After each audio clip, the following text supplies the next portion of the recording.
We have seen in D.C., we have seen in Chicago, we have seen in Baltimore drops of historic lows in crime, like lower than we've seen in decades now. And I don't know why you won't acknowledge that or maybe learn from some of those Democratic mayors. Bro, you can just admit you made a false claim on air. It's okay. People make false claims. We could just move on. What's happening, everybody? Welcome to yesterday's news channel. Michael Knowles recently faced off with a panel on Piers Morgan Uncensored that gave viewers a perfect look at the future of the Democrat Party. Congressman Shri Thanedar and some far-left YouTube activist YouTuber guy. The debate centered on Donald Trump deploying federal troops to clean up crime and enforce immigration law. Anyway, let's watch Michael Knowles catch one of these geniuses in a flat-out lie and force the other to define the Insurrection Act with, let's just say, a less than impressive response. Oh yeah, towards the end of the first clip, I cut up the interview to isolate how many times Piers and Michael Knowles asked the congressman the exact same question. Play along at home, keep count, let me know the answer in the comments. I will then share the correct answer tomorrow. Got it? Let's go. So, again, the question, Michael, do you feel comfortable this is constitutional? Not only do I feel comfortable, I'm happy to see that the federal government is stepping in where the local and state governments have failed. This is one of the main things that the federal government is for. The Insurrection Act has been invoked many times throughout American history by both parties. Eisenhower, Kennedy, it's been called in by, it's been requested rather by Democrat governors. And so that's really unsurprising. And what we're looking at here is issue compounding on issue, because we've had this massive invasion of foreign nationals, many of whom are working with foreign terrorist organizations, the criminal cartels that control the southern border. We have crime spiraling out of control generally in places like Chicago, which in terms of the number of murders leads the country, something like 110,000 gang members in Chicago alone. And you're seeing an uptick in political violence, particularly from the left, reflected in multiple surveys and then obviously in the horrific incidents that we've seen recently. Most recently, the leftist who was going to bomb the cathedral in Washington, D.C., but of course, going back to Charlie's assassination and others. So you're having a lot of disorder. This is why we have the Insurrection Act. It's why we have the federal government, because I think people are debating between these two false options. Either we can all sit together and sing Kumbaya and nobody can enforce the law, or we're going to have violence. But that's not really the case. The two options you have are you can have just, prudent state violence, that is to say, cops enforcing the law and putting the bad guys in jail, or you can have what you're seeing increasingly celebrated by the left, which is vigilante violence, which is unjust. And I want the just kind. I want an orderly society, and I don't think we should just consign people who happen to live in failed blue cities to misery and rape and murder and all the rest of it. Okay, Shri Thanedar, your response to that? Well, look, militarization of our cities is not the answer. Just yesterday, a mother who's in America for 30 years, she was going to a grocery store to buy some ingredients so she can make meatball soup for her kids.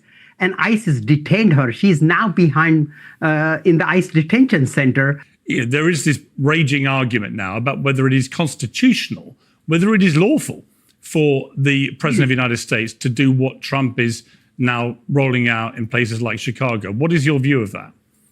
It's not only not legal, it's not only unconstitutional, but more importantly, it's not even good business, because this costs so much, putting federal troops in cities. Instead of that, if federal government can give the grants so that local police law enforcement can hire more people. Right now, they are severely understaffed. They don't have the resources they need to keep our cities safe. Now, in a long-term process... But aren't you answering your question? I mean, aren't you I think you're making the point. Right. I mean, in a way, what you just said is the rationale for doing it, isn't it? See, putting military and reserves all over America, major American cities, and militarization of our country is not the solution. The solution is empower the local law enforcement, give them the funds that they need. Congressman, are you familiar with the Insurrection Act? Yes, I am. Yes, I am. And this so what do you think that's for? You said that this was illegal. You said it was not unconstitutional and illegal for the federal government to send National Guard into cities and states. What do you think the Insurrection Act is for? Well, look, this is a issue that the local government should be handling. It is this no, is it's an the, issue. But what is the answer to I don't think you understand the Insurrection Act. Right, so to Michael's... well, let me just ask, I mean, Congressman, do you actually know what the Insurrection Act says? Yes, but this is in this situation. Well, hang on. What does it say? Well, look what we saw happen in January 6th in the Congress. That's insurrection. Are you familiar? Obviously, the government is citing the Insurrection Act as the empowerment to do what it's doing.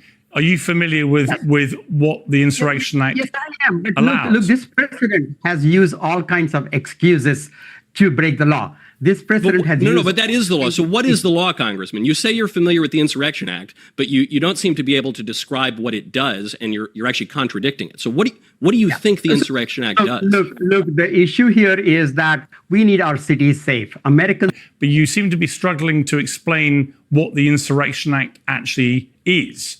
And Michael, quite rightly, is saying, well, can you just tell us? Well, whatever it is, when the National Guards are picking up trash and the National Guards are watering the flowers. Do you know what it is, the act? Yeah. What is it? When there is an insurrection, the government has powers to use military, use reserve to address those situations. After what we just watched, I think it's important for all of us to just pause and reflect on the fact that that guy that you just heard talking is a sitting United States congressman. When I'm editing this, there's going to be a cut just before I started this sentence because I just paused so long pondering how we've gotten to a place where this man is United States congressman. Like, who elected this guy? I mean, you figure, okay, he's not winning any beauty contests, so maybe he's one of those silver-tongued devils like Gavin Newsom. But no, not even close. And I am in no way even talking about his accent. I mean, I have at best a general grasp of what he is trying to say. I could not be more serious when I ask who voted for this person, who watched this guy speak and said, you know what, that's my guy. If anyone's out there investigating voter fraud, maybe start with any election this guy ever won. After everything that Michael lays out so articulately, this guy's response is a story that he most likely made up about a mom being arrested making meat soup. That's his rebuttal to citizens in blue cities shouldn't be terrorized by criminals. Got it. Like, he came on this panel with one talking point. The people they're arresting aren't criminals, despite the fact that they came here illegally. But he couldn't even be bothered to flip the card over and go with the old Trump's a dictator line. At least that would have matched the topic. This second one's nothing to shake a stick at either. Check this out. Then why shouldn't the government use the Insurrection Act to put troops on the ground and try and restore proper order? Well, because I don't think the intention is to restore proper order. Donald Trump and his entire administration has made it clear that they'd be happy to see unrest come out of sending in the National Guard. That's what they wanted out of their attack on LA. That's what they wanted to happen in DC. Donald Trump sees this as an opportunity any evidence for that? To intimidate people. It's come out directly of the administration that they think it is a win if they go into Portland and nothing happens, but nothing is happening. It's people in T-Rex Halloween costumes who are getting maced for simply exercising their First Amendment right, which, Michael, I thought you cared about. It doesn't really seem like that's the case. But they've also said that if there is where are you getting that from? Hold on. Before you make you made an argument. I think if you would allow me to finish my point, the Trump administration wants disorder and has admitted this. What's your evidence? You don't like to hear people speak out, and now I'm delivering a point that you don't seem to like, and you want to silence me. That's what this administration does. It's okay. You don't have the power to do that today. Now, Jack, to be clear, you made a statement that the Trump administration actively wanted disorder, and Michael, I think, understandably, because I would ask the same thing. Where is the evidence? It has been reported. Where is the evidence that they wanted disorder? It has been reported that this administration sees it as a win if unrest comes out of the deployment. It came out of Axios that they see it as a win if there is unrest because of these deployments, because they want to say, look at this hellscape in Portland, when all of the photos that I've seen are just like people in T-Rex costumes hanging out and going to the farmer's market. Do you want to talk about states that are failing? Red states are failing states. These Republican states that are being run into the ground. It has nothing to do with the crime-ridden, failing blue states, it's a non-issue. And this politics You think of there's no crime in subtraction. Chicago? One second, Michael. You think Chicago's doing all right? This politics of subtraction, where you think if you just take away and take away and take away and we'll eventually hit a bottom, it just doesn't actually exist as a real theory. If you thought that law enforcement was the answer to this problem, Donald Trump wouldn't be cutting the budget of police across the country to the tune of billions of dollars. Like, that wouldn't be happening. So you don't really have a increase the law enforcement budget. First of all, that's not true. What just took place in his budget. He did. That was the big beautiful bill. That was one of the key provisions of the big beautiful bill. That is absolutely untrue. So you don't even have this like cogent theory of policing or law enforcement that you want to see carried out. Your argument is that the big beautiful bill did not increase law enforcement funding at the federal level. Donald Trump has cut again and again. Congressman, could you please clarify for our confused liberal friend here? Well, there was an increase, but look. Okay, so then again, Jack, you've just heard there from a Democratic congressman that the big beautiful bill actually increased federal spending on law enforcement, the opposite of what you just said. I think he's misspeaking. Donald Trump has done nothing to increase police budgets. He's misspeaking. Donald Trump doesn't really care. I don't think he's in misspeaking. Congress. He voted. I think one person's misspeaking here, and it may be you. Yeah, I Michael. guess there are very few things that Democrat congressmen and I agree on, but what Congress just did in President Trump's big beautiful bill would happen to be one of them, and it's that he's increased federal law enforcement funding. So I don't know where your confusion comes from, but it's manifest.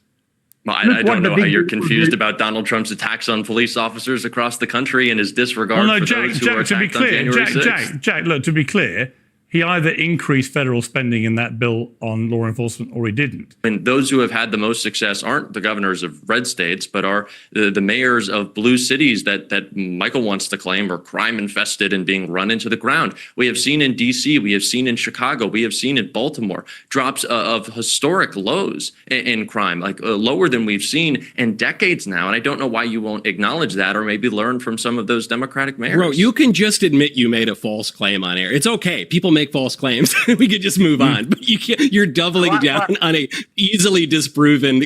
When even the Democratic congressman says you're wrong. Have any of you guys seen this guy before? I forgot his name already, but opening with Trump wants unrest is delusional dishonesty at its peak. Coming from the party of riots and destruction, give me a break. How do these people get invited on these shows? He's on Piers Morgan Uncensored calling Trump's plan to clean up crime and deport illegals an attack on D.C. and an attack on L.A. Tell that to Muriel Bowser. She seems to think it's working. How do you just lie like this for a living? I mean, it can't be delusion, right? I mean, he has to know it's a lie. And when he's pressed for proof, he says it's been reported in Axios. That's his evidence. And just when you think he can't say anything else more outlandish, he says that crime isn't an issue in blue cities. How do you debate someone that detached from reality or, again, that willing to lie? And obviously the coup de grace was his inability to acknowledge that the big beautiful bill increased law enforcement funding. And as a liberal or progressive, I mean, you expect them to stick with their lie, but he had no choice. Every word that he was speaking on that show was predicated on that lie. Even the dopey Democrat congressman that can barely speak on the panel admitted it. But that's the modern left in a nutshell: smug, wrong, and never accountable. But what do you guys think? Now that I've given you a glimpse into the future of the Democrat Party, on a scale of 1 to 10, what number do you give it? Let me know in the comments. Anyway, that's it for this video. Hope you guys' week is off to a great start. Thank you for all the energy, the encouragement, the love, and the comment. It really motivates me to get better for you guys every day. Whether that's evident or not, I don't know. Otherwise, always put God first. I'll see you guys.